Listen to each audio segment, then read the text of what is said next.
Моите любими син и дъщеря. Винаги желаете промяна. Ако живеете в тясна компания с мен, вие ще изпитвате постоянна промяна. И ти, който вече стана нов от срещата с мен. Не се опитвайте да живеете живота си по стария начин.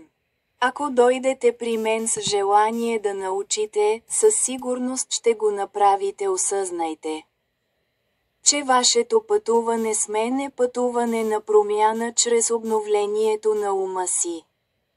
И ако съсредоточите мислите си единствено върху мен, ще разбереш, че се интересувам само от теб. Вече те разбирам напълно и те прегръщам с вечна любов. И знайте, че дойдох да ви донеса мир, бъдеще и надежда, а не бедствие. Както ви обещах в Еремия глава 29 стих 11. И ти скачаш с цялото си сърце в това приключение да станеш интимна с мен.